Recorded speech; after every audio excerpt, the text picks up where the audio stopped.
With the undeniable rise of violence and assaults towards our healthcare staff and first responders, it's time to prevent, protect, and preserve those who take care of us.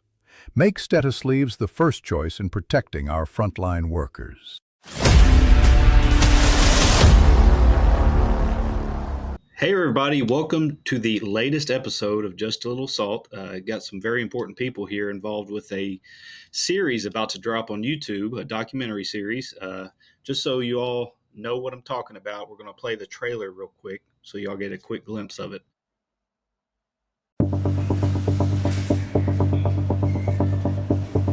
There's times where I'm rolling down the road in the back seat, getting my gear on, ready to hop out as soon as we get there, and I just am like, all right, it's time, it's game day. Like, this is the moment that you train for every day. You're gonna do something pretty crazy and go into a fire, but you know that you're relying on your tactics and you're relying on the guy next to you to get through and get the job done.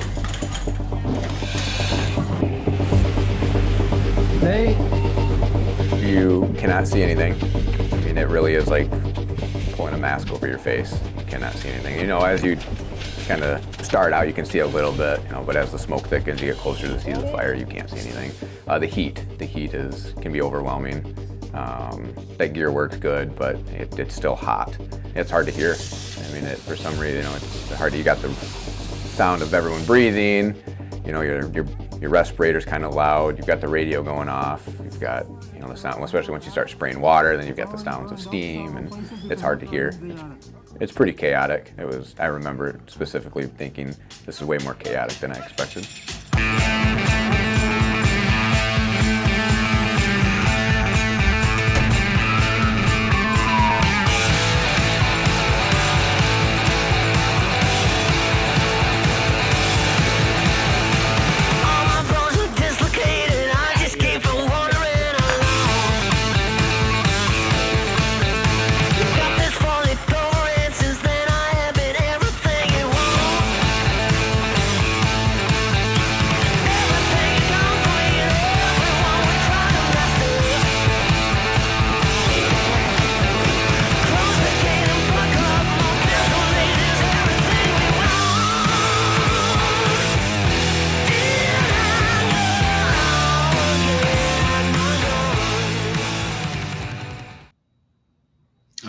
All right. Can't wait for that to drop. Guys, welcome to the podcast. Thank you all so much for coming out. I'll let you introduce yourselves one at a time.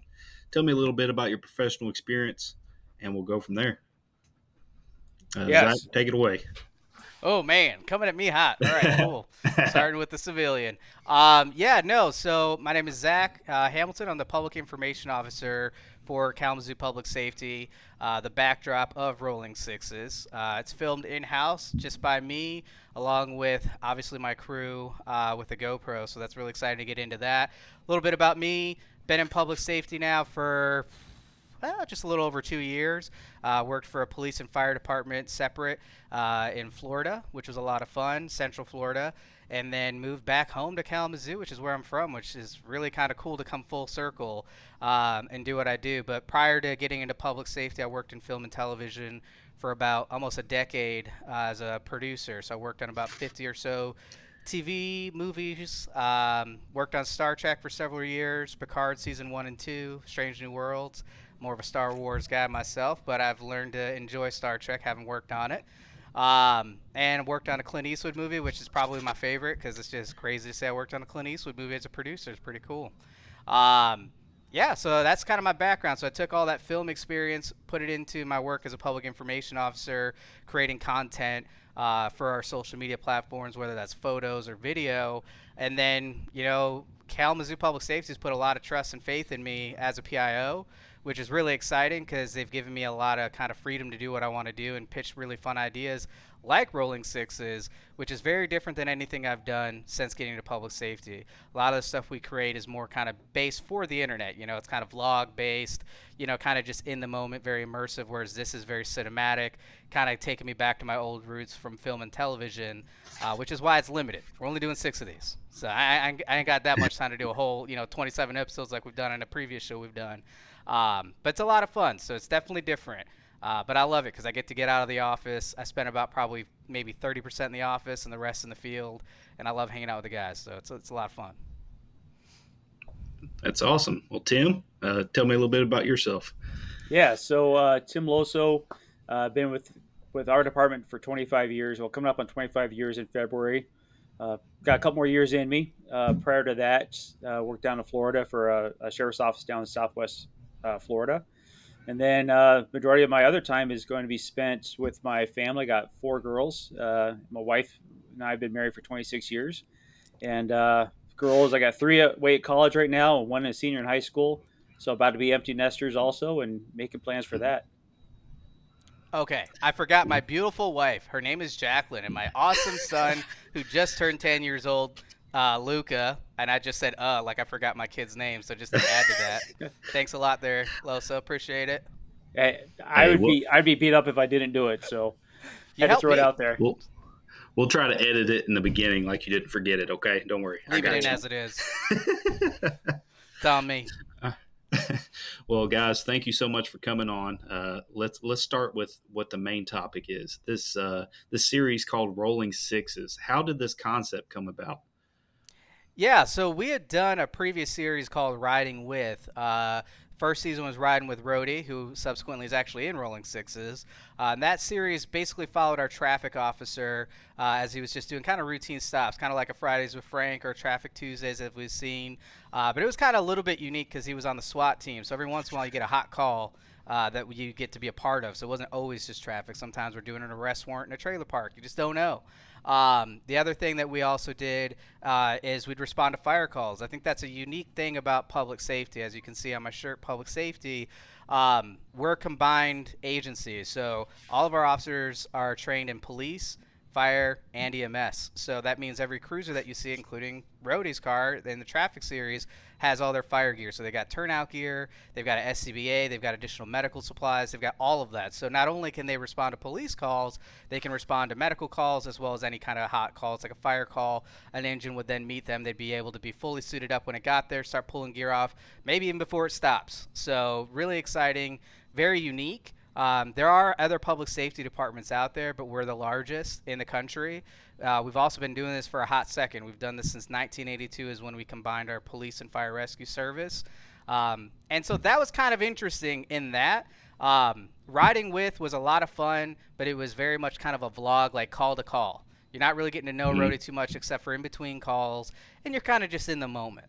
And I approached the chiefs. I'm like, hey, we're doing all this great work on the police side. We need to do something fire side too, because we do both. How do we show both? And so I pitched this idea. I do have to give Fire Marshal Scott Brooks his fair share. I'm sure he's going to watch this. And he'd be very remiss if I didn't mention that he mentioned Rolling Sixes, which is a station moniker for the actual station. We got a pair of flaming six dices as the mascot, as well as the Bronco, because we're in Western's territory. But he had mentioned that as a cool name for the show, and I concurred. So we did that. But I wanted to pitch something different. I wanted to kind of go more along the lines of what we've seen out of Detroit Fire with this series or the movie Burn. I don't know if you've seen that. It's a fantastic fire documentary, firefighter documentary. And the thing is, when I watched that, I'm like, man, this is amazing, and I want more. It's only an hour and a half, and it's just not enough. And I'm like, well, man, what if we did this as a series? Similar concept as far as, like, you know, staying with a year with our guys. We are still technically filming because we haven't even aired the first episode, so there's still stuff being filmed now. But it's just really evolved into this really great story because you really get to see the crews, but also how they train, how they live together, how they respond to calls, and how those calls affect them as well. There's these candid interviews that are actually lit well. Again, a difference from the other series we had done. But I loved it, and it evolved, and I'm kind of going off base here, so apologies for the ramble. We initially planned on releasing this a while ago, actually probably several months ago, and we delayed internally for just other reasons, nothing to do with the show, just other things came up. And because of that, some of the members that we filmed previously have since retired, and then new members have come onto the team. This gave us a really cool chance to have the old crew featured, and then the new crew having to now fill those shoes, be part of the actual story arc. So we decided to kind of push it back and like, hey, this is actually kind of a cool storyline here because I recorded them talking about like what it was going to be like when they retired, what they thought for, you know, the people that were going to replace them, just because I figured, well, hey, it'd be a good retirement video, social media mindset, you know, public information officer, use both. And then it worked out great because now I've got all this great footage of them talking about it, and now we've got the new guys coming in to replace them. And that's everything from just an EO technician or equipment operator technician. Loso, correct me if I'm wrong on that. You got it. That's right. Okay. So equipment operator technician to fire lieutenant. So one of the lieutenants actually retired, and a new person came in, promoted from sergeant to fire lieutenant. So it's a really interesting story arc there. But it didn't take much to convince my chiefs. I mean, we've been rocking and rolling since I started here about a year and a half ago. And at this point in the game, if I come to them like, hey, I got gold in my hands, they're like, yep, I see it. It's definitely gold. Well, let's run with it. You know, so they've been very supportive. And that's made this a lot easier to tackle. I hope that answered your question. No, absolutely. Man, these series like this, people don't realize how vital they are to like recruitment, because people, a lot of people I've talked to that have no knowledge about the fire service, like when I try to describe the things we do, it doesn't do service. But when you get to watch a series about, you know, the calls and station life, and that plays a big part. Like you might recruit people, they're like, oh, this kind of looks interesting, maybe I'll do a ride along. Or initiatives like this are huge to recruitment, and I love it. So I appreciate it. It's definitely an added bonus for the show. I mean, really, we're trying to get people to look at our department, especially locals, as this is my department. This is my public safety department. I want them to see that 6 on the truck and be like, hey, I wonder if Loso's running front seat today. You know, I wonder if it's Hubble in the front seat. Who's driving? And I want them to know who's driving, right? So it kind of adds that personal touch to our service locally. But to your point, I mean, we're always hiring. We hire lateral people, so whether you're certified as a police officer or a firefighter from any other states in the U.S., we'll take you. We'll put you through the respective academy you need to go to. This is my own shameless plug here, added bonus. But in fairness, that is kind of the thing. I want you to watch that show and be like, man, I could see myself working with this crew, you know. And you're not just going to see the crews. You'll see the PSOs responding to the same calls. You'll see that tight-knit family extends outside of the station and into the other crews that are in those zones and with the department too. And you know, over the last few years, the response or the interest in doing public service has declined, right? When I applied to Kalamazoo 25 years ago, is with an auditorium full of people who wanted the same job, and they hired I think my hiring class was 11, and now we're out recruiting all the time, making videos, trying to draw people in and have them have the interest to do this job. And that's why I've enjoyed part of this is sharing that with people, that they are like, hey, that's something I want to do. Because you see TV, you know, like I was a school resource officer for a while, and that was the only introduction people had with law enforcement of what they saw on TV or saw in movies. And I got to bring the personal side to the students I interacted with. And conversely, I could bring that personal side of the students back to the officers at the station and go, man, I got 500 kids at a school who are 499 of them are awesome, right? You have 1 or 2 that are causing a problem. It's, you know, kind of reflects on society, but man, the vast majority of those kids are good. And so the same with this is, hey, that's something I want to do. I see that. I want to be part of that. That looks really cool what they're doing. You know, I got of my 4 girls, 3 of them are getting their degrees in criminal justice, and awesome.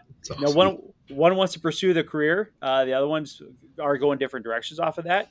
But you know, we need people out there who want to do the job. We need people out there who are invested and want to serve. Yes, 100%. Either one of y'all can answer this, I'm sure, but what are the main themes or messages you hope the audience takes away once they watch the series? Zach, you're on mute.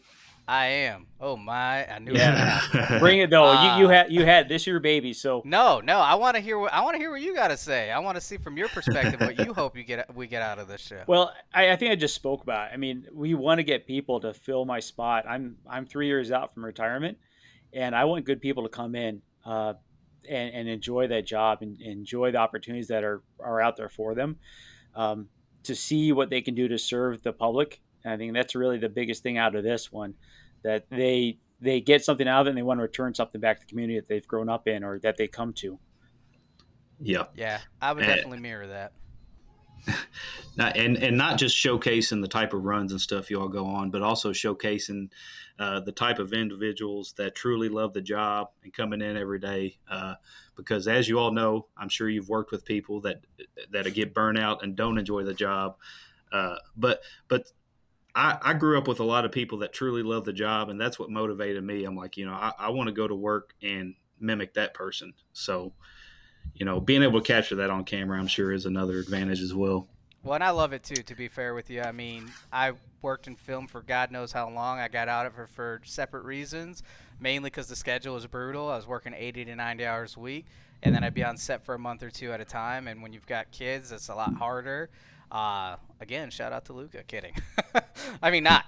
But no, in all seriousness, though, I've always had an affinity for public safety, whether it's police, whether it's fire. I've had it on both sides in my family, and I grew up, with it's kind of actually surreal, but my Uncle Tim literally works at a fire station right across the street from my house now that I've moved back for a different department, which is really wild to just be back.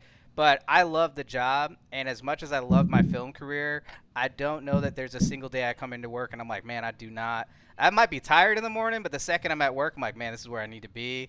And to be able to showcase this job, I mean, look, there's very few things, and I know we can all agree, that are going to beat running lights and sirens, to a call, especially if you got a rip and fire, you get on scene. I mean, it's kind of hard to top that. I'll be real. It's challenging. Even for me just filming it, it's a hard thing to top. It's hard to go back to a normal life after that. So, Yeah. but it's kind of cool to share that. But on the flip side, showing the reality of your last interview with firefighter Lance, I think it was, you guys talked about lift assist, right? Oh yeah. Yep. That's part of the job of getting out there and serving. It may not be glorious, right? It's I'm out there picking somebody up who may not be the best smelling person, or they have their struggles, but you know what? It's still service. And the gas leaks that, we had I worked yesterday, and you get the 2 a.m. call for a fire alarm that somebody pulled.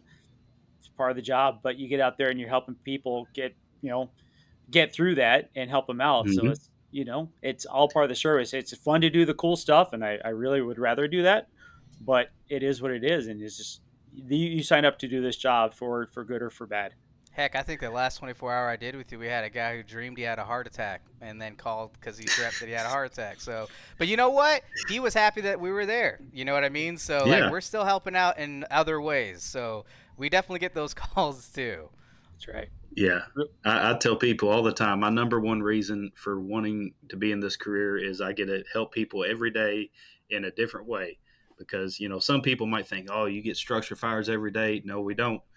We don't get to do the cool stuff every day, but what we do get to do is we get to make a difference in somehow, some way, usually almost every shift, unless you have a no-hitter, which is also cool. Every now and in then. Its own way. Don't let the captain know. Yeah. So, Zach, I know you said you're still doing a little bit of filming on it, but how do you choose which stories or episodes to include? Like, what runs, what events, like what criteria guided your content selection while doing this? Yeah, definitely. I mean, it's a lot of footage. I'll be real with you. You film that long, I would imagine we're well over 100 hours of footage that we've got between calls for service and then all the different types of training that we've had come up along the way. And a lot of that's really exciting too, and it's varied. So, the guys at, Station 6, they're also part of the tech rescue team.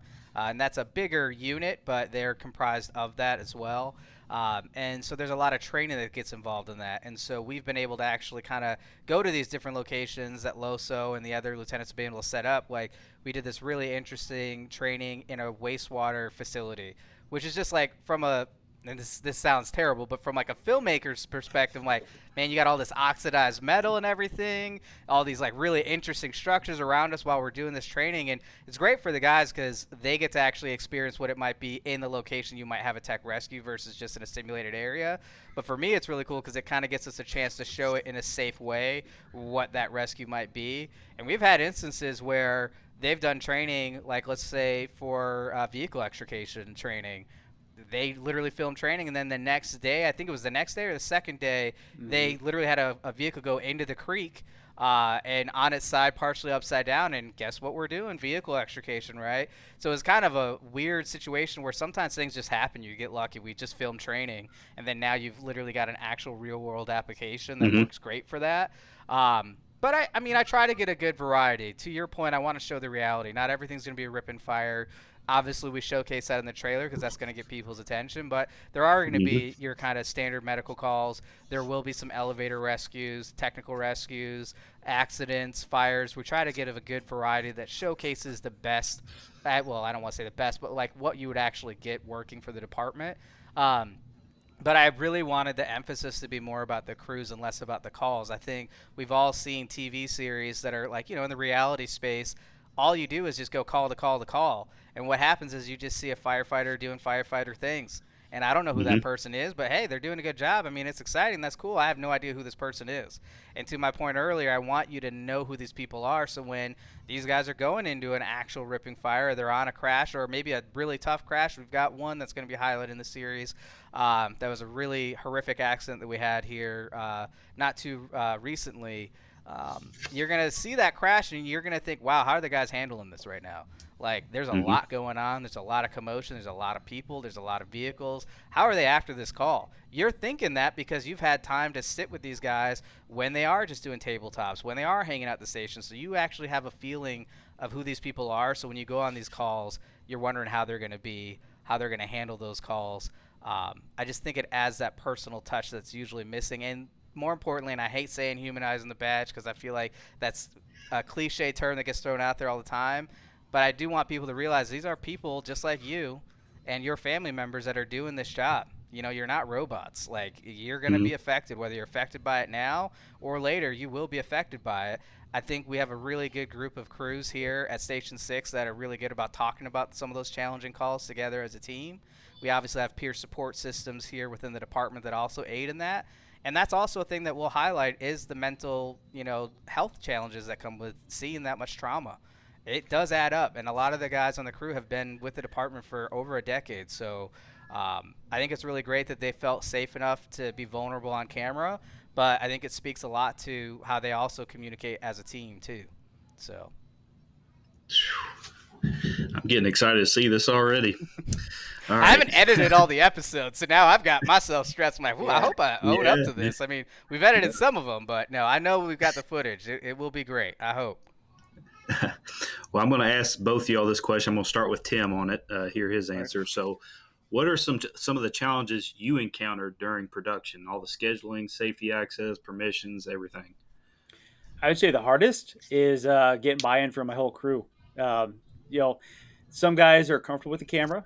Others aren't, right? So working with the personalities of those who want to participate and those who don't. There's been a couple times where cameras on got tossed out of the rig as we're running a call because someone else said, "Hey, you're on camera," and all of a sudden I'm like, "Stop! Don't throw it out the window. Just put it down."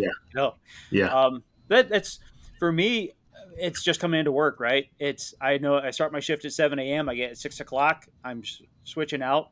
Zach shows up. We have the GoPros in the rig. So it's more for me to remember to get that going to show that, to record the information.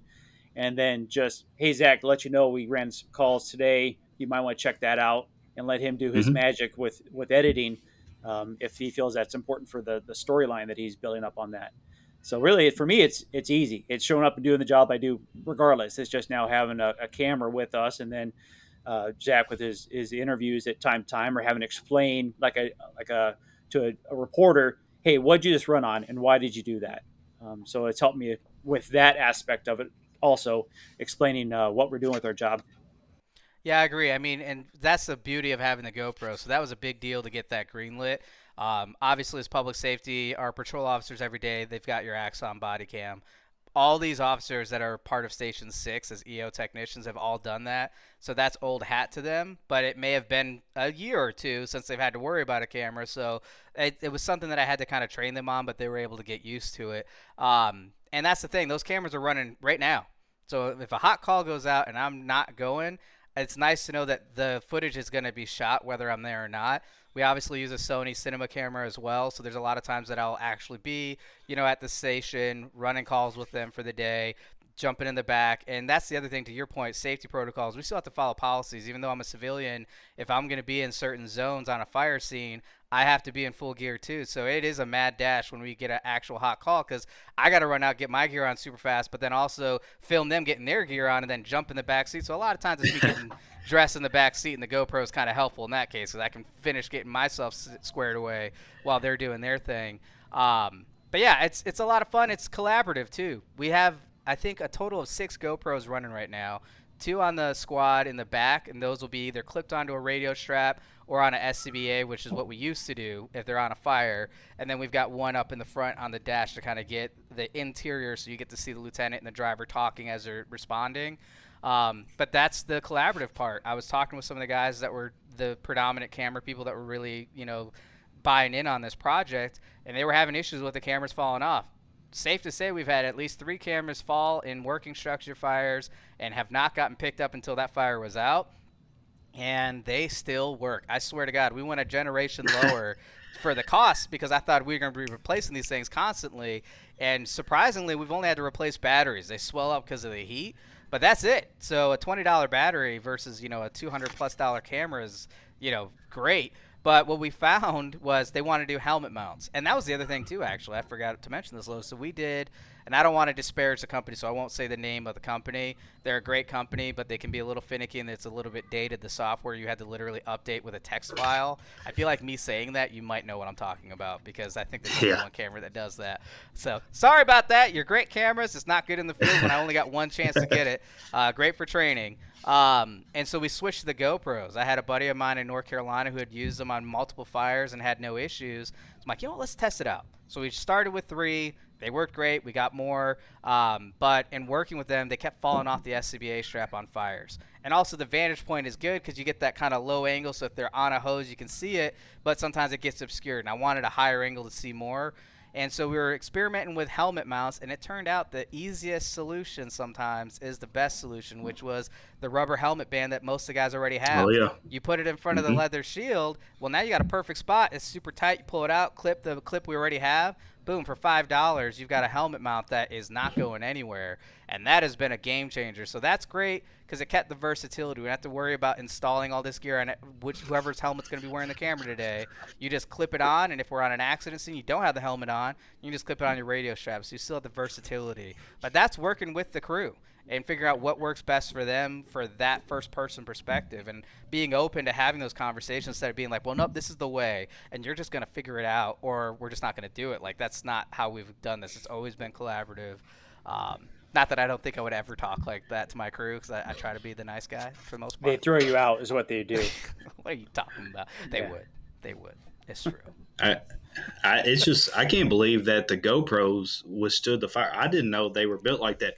Listen here, GoPro, if you want to sponsor a future episode, holler at me. I tell you, they want to sponsor this series, man, once it comes out, because they're not in any special housing, too, because at a certain point, I'm like, well, maybe they're in housing, but all the GoPros now are all waterproof. So there's no housing needed. So I don't know how they're doing it. There's wizards working on these GoPro cameras now, but we're rocking the GoPro 12 Blacks, and they are fantastic. Like I said, we've not had to replace a single one, and they've taken a beating. They've fallen from high places when we've done tech rescue training. They've dropped a camera from a tower. That's happened. I mean, these things hold up. Like, we have tried to destroy them, Lord knows, and they still keep filming.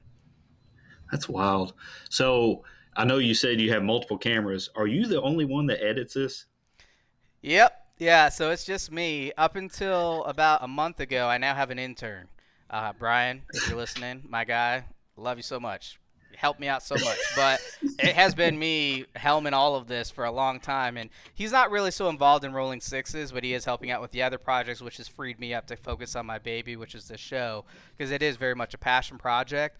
But yeah, it's literally just me. So I'm filming everything. I'm triggering a lot of the cameras sometimes. So on days where I am with the crew, like on my phone, I'm like camera 1, camera 2, camera 3, cinema camera. And now I'm filming to trigger them all, because they're going to forget. It happens, and it's no fault to them. And I always try to tell them, like, look, your job is to do your job, not to film. So if you miss it, I don't want you to feel like, oh, man, that's the least of my worries. Focus on the patient, focus on the job, right? If you happen to get it, then awesome. But it's helpful when I'm there, because then they can kind of forget about it, and I'll just handle it. But yeah, it's me shooting it and editing it. we've had the opportunity too, because our patrol officers carry the body cams, that if we don't have our GoPros going, I can say, hey, Zach, these officers are on scene. You might want to look at their body cams and let him edit off of those, the body cams also. And that has saved Okay. us a couple of times, but the quality is not. We got really lucky actually with this one call with Brody that's going to be featured in the first episode. For whatever reason, that camera was locked in on a super solid resolution, but normally they can get a little squirrely, which is why we don't typically rely on them, which is why we went with the GoPros. They're great for like what you would need for like a court case or for documentation, but for film, trying to have that cinematic feel. The GoPros I can shoot in 4K and I can shoot in a log color space, so I can actually color grade everything. We're getting into the technical nerdy stuff here, but that's the point Don't know though. what Like you're we talking are, we are straight up treating this like my pipeline is no different than a film pipeline because that's what I came from. So we're shooting in 4K. We're shooting at log color space, so I can color grade everything, make it look super cinematic, give it that feel. But yeah, and if you're curious, I'm using Adobe Suite because that's what we have. I got to work within the confines that I have.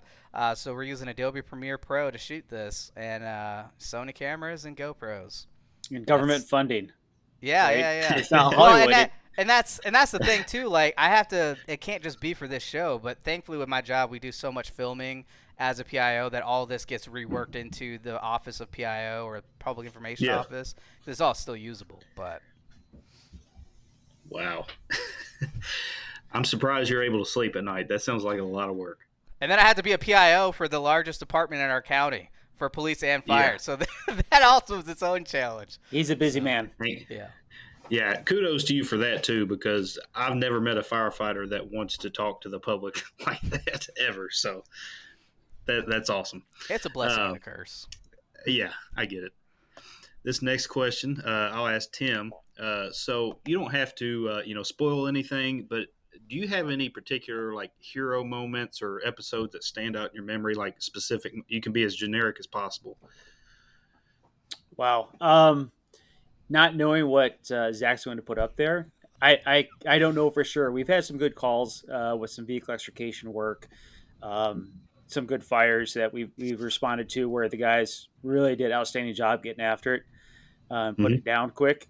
So yeah, I'm waiting to find out for myself of what Zach's going to edit in there. Like I said earlier, it's just day to day. We're going out and doing our job, and some days we're busy, and get to do some cool stuff. And other days it's like, all right, hey, this is our third false alarm and second medical run for the day. Let's go do it, right, and see what comes out of it. Yeah, and I can't say that we'll have episodes where it's like, well, this episode, you're only going to get lift assist. Although that would be very funny because that would be very real. It's hard to keep people interested and invested when it's just lift assist. So there will be kind of that theatricality of like, well, we don't always run all these. And that's actually a good point to Loso there. So each episode, there's 6 in total. Each crew gets 2 episodes. So essentially, we'll start with Loso, then we're going to go to a different crew, then a different crew, and then start working our way back. And then Loso, ultimately, his crew will be the pilot and the finale. That's how we're setting it up. And that's kind of great because, like I mentioned before, with us now having the new people come in, you're able to spend time with the original crew and then meet the new crew, in the next episode. So kind of tie it all together. Cool. Well, that leads to my next question for Zach. How do you handle all the sensitive topics or traumatic scenes in the editing and presentation of it? We do have to be very mindful of people's privacy, right? We're not trying to air out their worst day. As Loso can attest, many times that we get called out, it's on someone's worst day. So I'm trying to be sensitive to that, and that's been really helpful with us doing most of our filming already completed. A lot of these situations have happened many months ago, so it's not like it's a fresh thing that just happened. You're like, man, that just happened last week, which could be interesting in and of itself if you saw it on the news and then now suddenly you're seeing it on the show. But we air bi-weekly, so we're airing on October 24th, and then it'll be a week off, then a week on. So our last episode won't even air until January, so even stuff that's fresh that we're filming now won't be fresh when it airs. So that's part of it. But obviously, like any kind of crashes, we're blurring license plates. We're not doing any calls that would feature a very unique vehicle that'd be easy to identify. On some of our hotter calls, we've had honestly, I think Bronson did categorize it as a mass casualty incident over at the Speedway. That's going to be featured. which we haven't really talked about, but it will be featured. That was a really big incident. Unfortunately, that gas station in particular has been a victim of a couple of really bad crashes into the pumps there. But that'll be featured, and we want to do it tastefully, right? There are going to be calls where someone doesn't make it. I'm not going to film someone getting CPR knowing that they're not going to make it, right? Obviously, there has to be class there, right? But I do want to mention that I might show them responding to the call, and then that's it. And then, have that after action, because we do these after actions because, Brett Lewis, one of the EO techs on Loso's crew, talks about it was really unfortunate. We got called out for, this medical call. It was a cardiac arrest, at such and such place. We don't typically say place. We'll say 1300 block of such and such again to kind of respect the businesses too. But he'll talk about the fact that, unfortunately, we worked on them, but they didn't make it, and they did make the call. And that's the downside of this job is, unfortunately, you do have to come to terms with you can't save everybody. But as a crew, we need to kind of talk about it if we need to talk about it, reset ourselves, re-square away, get ready for the next call. I think it's important to still show it in a way that may be very minimal, but at least expresses that, that happens. We're not going to show it, but it does happen. And I think a lot of the shows, they only show the wins, but they don't show, unfortunately, and I wouldn't necessarily categorize it a loss. It's a loss of life for sure, but it's a tough call. No one wants to go on a call where you don't save the person, right? No one wants that. But I think it's important to still talk about it. So I think there are ways that we film it that's respectful to the patient, but still kind of being grounded in reality, if that makes sense. All right, so this next question, both of y'all can probably answer. Were there any moments you had to pivot or scrap ideas because of real-world constraints, such as bad weather, any legal issues, department policies? I can definitely speak to me having to do a very, very long week recently. I spoke to some of the newer members coming on the crew. Not a big deal because I can just film whenever I want to. I'm working every day. However, one of our officers that got promoted recently was going to be going on baby leave. So congratulations there. But that really put me in oh my God, you're the pilot. And I just realized I have no calls for service with you. I have your interview, but I need you on the rig. I need to get calls. When's your next shift? It's Saturday. And that's my last shift. I'm guess I'm working 90 hours this week because I'm going to have to do a 24 to make sure I get calls for service. So there have definitely been kind of pivots like that. And then I'm just dead the next week. Thankfully, Command's really good about giving me kind of some flex time where I worked a 3-day for the next 2 weeks to kind of get those hours back as best as I could. But there's definitely been moments like that where I've had to pivot and change the shooting schedule. God knows how many times I've rescheduled Loso's interviews for the candidate interviews. We're still filming some of those still. There's still some outliers. So there are times where that happens. And to your point, actually, of just whoa, didn't expect that. The Speedway incident happened on a day we were not planning to film. So I don't typically set up interview days where we have all the lights set up and everything and the camera. I don't typically film on those days for calls for service because it's a lot of work. At the time, I only had the one main camera. Now I have two, so we could have probably squared that away. And that call went out, and they got dispatched. And I was not a big deal. I have the person I'm interviewing. We'll just continue. Well, then we got a second dispatch out of that station, and I'm okay. Well, this is going to be a hot call because that's the second person now leaving the station. So I just, out of instinct, was you know what? Scrap this, grab the camera, threw it in real quick, and now I'm following them to this call. Ended up being probably the most crazy crash that I've been on recently, just as far as just the amount of stuff happening, the amount of vehicles. You have multiple ambulances vying for space there. You got the local hospital calling a mass casualty. You've got multiple patients you're trying to transport, load and go. You also have a hazmat situation because one of the vehicles involved is a motorcycle that spilled all of its gas. So now you've got gasoline all over the area. You're trying to maintain that. You've also got a lot of onlookers and standbyers that are trying to help out where they can. News was already there, so we're dealing with that. So it was just everything that could happen in one moment on a day we weren't even planning to shoot. But I'm you know what? When I heard that second tone go out, I'm this is the call that I need to be on. And so that was just kind of an instinct moment, and it ended up being a really, it was great. It's tough. I think that's tough for this job in general. A good day for you means a bad day for someone else, and that's a theme that I think kind of is very common in this industry, this job, this field, this service. But it was a good day because thankfully no one died, but it really showcased how calm and how professional everyone from, and we even had rookies on those calls too. There were people that were still in their FTO period that this is holy crap, this is probably the craziest thing they've ever seen. and they're all calm. Everyone's got a job to do.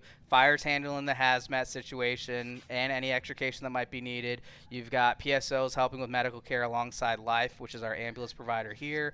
You're seeing all this happen amidst everything around them being so loud, so crazy, but then in those moments they're super calm and professional. I think it's really cool to showcase that.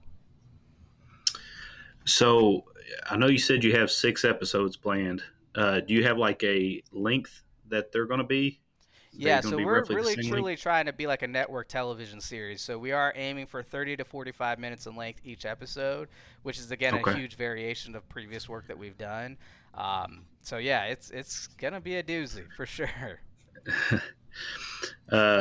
This is we're leading into some of the last questions. What kind of feedback or reaction have you received? And I realize a lot of people probably haven't seen the edited footage and everything, but as far as just feedback about like the filming process and everything that goes along with it, like have y'all heard any feedback from peers, community, etc.? I'd love to hear Loso, because he's got a couple crew members that are great, by the way. No issues there, but they were not the most to like jump in and buy in on the project. They're willing to help out. Don't get that twisted, but I'm curious to see how his crew has felt, especially since the trailers dropped and now it's actually like really happening. Mm-hmm. Yeah, shout out my crew, right? You know, if they do even listen to this, but yeah, they're solid. I swear to God. I'm yeah, it's true. Title fits right in. But yeah, again, it's them seeing the vision of why they're doing it, rather than just someone tagging along, taking pictures, but seeing and me overhearing them without them knowing that I'm listening, that, oh, hey, this is helping this, and this can do this for the department or help people. So they're starting to get in that buy-in where they see that. Now, some do, some don't, and that's fine. With Zach's other projects, he's gotten feedback on those from people from, you know, we've had officers in California stop and say, oh, you're from Kalamazoo? Hey, do you know this? And that's Zach's show that they're asking about. You know, so it has a reaching impact. So with this not being released yet, people have shown interest. We've done a couple of press releases with local news channels, and they've had good feedback that they're interested to find out more and see more about it.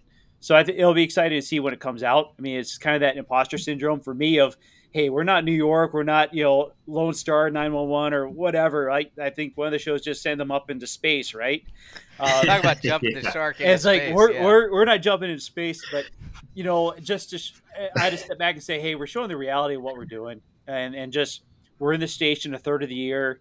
We're a family who live there that we deal with the good stuff, the bad stuff. We work together, try to make you know, really difficult situations better. We're mitigating problems as they come up and recognizing how we can solve it, right? You know, so when I log in the computer every day, for me, when I type in Squad 6, our message is Omni Paratus, right? We're always ready for whatever comes. And that's kind of the mindset when I go forward of, that's what we're going to do. And I want people to see that we are there to serve their community and that we're ready for whatever they present to us. It may not be the smoothest right away because we're working through the process, but we're going to solve that problem as best we can and help them out. And so I think that's going to be the buy-in when people see the show and when our own officers see that and go, okay, that's the reason behind it. That's why we're doing this. Yeah, and we did cut like a cold open. So like I said before, with the whole television theming, you know, there will be like about 3 to 5 minutes before our opening credits kick off. And so we did have that, and that was kind of an amalgamation of like everything that we have. So it had like a standard kind of like well-lit interview. It had a call for service. It had the after action. It had the opening credit. It had a little taste of everything. And so that did kind of float around the department a little bit. And when people saw that, they're like, oh, this is not Riding with Rhodey. This is very different. Like, and not that they didn't like Riding With, but Riding With is a dime a dozen kind of show. I hate saying that because it isn't. There are things that make it unique, but there's a lot of agencies that do that. I think once they saw the care that was going into this show, that was a big deal. I think the trailer has been probably the biggest feedback I've heard internally, because once they saw that trailer, they're like, oh, man, like, hey, I had no idea you were on some of these calls. My God. But also they're like, yo, when's the series coming out? Because now I want to watch it. I've even had spouses that have, like, you know, responded to it like, holy crap, I can't wait to see this. And they're excited. They're like, what's it airing on? We are trying to get onto some interesting distribution sites too. There are channels to make that happen. I'm going to try my best to do it. May not be right away, but it might be after the series finishes. Obviously, and that's a good plug right there. We'll be on YouTube. As far as going to space, that's when we get the GoPro sponsorship. Then we'll have the money, and then we can go to space, and that'll be season 2. When I said there wasn't going to be one, now we go to space. We really just buy it in. We sold out Exclusive right here. Yeah. We're going to space. But yeah, no. And to Loso's point, it is pretty wild because I've even talked to a former fire lieutenant, Jason Hendricks, and he does a lot of tech rescue training. And he's even talked to me since he's retired where he's like, man, I've been in this place. I've been in Louisiana. I've been all these different areas. I've been in Florida. And they talk about like, oh, man, that's where you came from. Like, I see all their videos. Like, how many people do you have working there? And, like, how are you guys able to do that? And that's a compliment to me because I know it is just me. And it's not just like me toot my own horn. But, like, if I can make you feel like I got a whole team, I'm doing something special because I don't have a whole team. But so that's really cool because ultimately I'm more bought into this department than previously because this is my hometown. Like, I was born in Kalamazoo. So to really shine that light on this department and the amazing people that work here and show how much they genuinely care and how hard they work and get after it, it's just a lot more meaningful for me. So that's where the passion project isn't just because it's the fire service or public safety. It's because it is my hometown. So. Yeah, you mentioned the spouses. That's something I didn't even think about wanting to watch it. Like, I hope you Good got and some bad, cool right? footage. Like, yeah. Don't show the recliner naps. Yeah. Don't give them a reason. Yeah, but you also don't want to be like, man, I didn't know the job was like that. Because, I mean, that's the other thing, Yeah. too. It's one thing to see a burning building from the outside, to see the guys go in. It's another thing to see a burning building from the outside, and then now you're inside with them, seeing what they're actually Yes. seeing.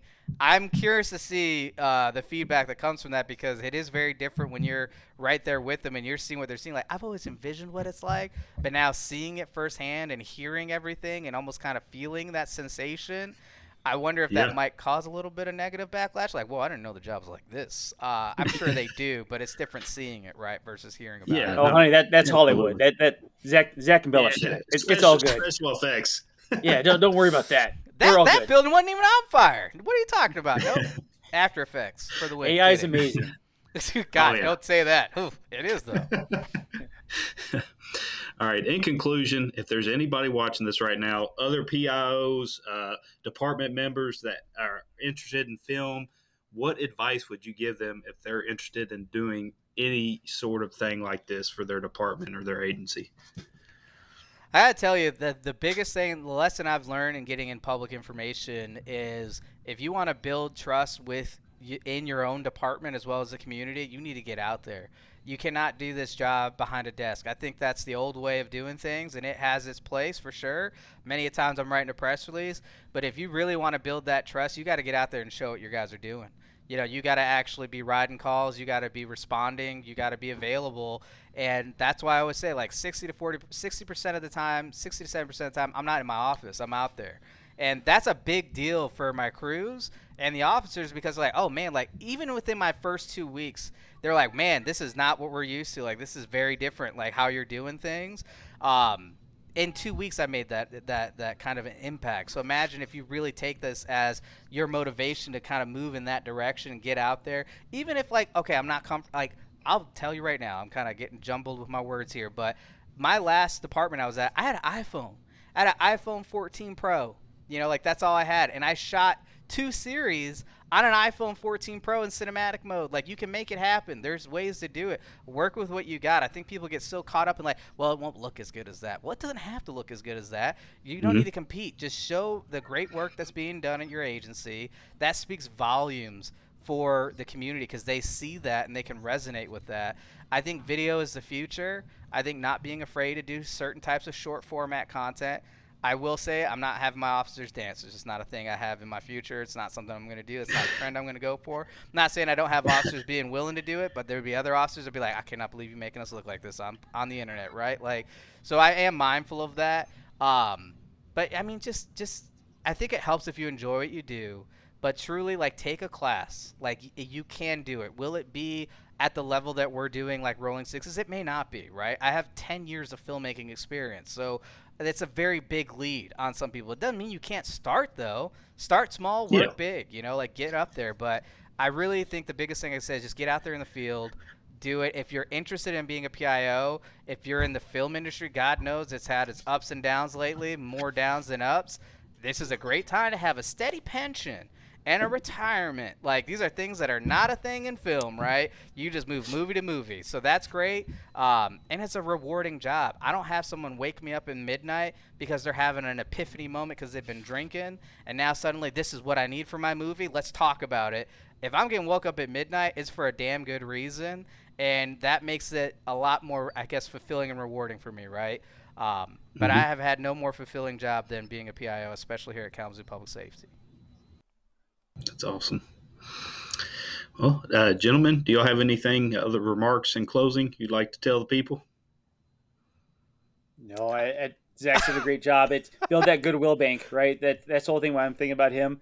That PIO builds that goodwill bank. We're human as first responders. We make mistakes, and people see that, and we're under the microscope. By building that goodwill bank through your PIO and letting people know what you do and who you are and how you're serving them, helps overcome those times where we might mess up a little bit, or people bring us under scrutiny, or when you have millage coming up or anything like that. That's where this pays off. It pays off because people trust who's serving them, trust the service that's coming at them, and they're expecting that level of service that's provided to them.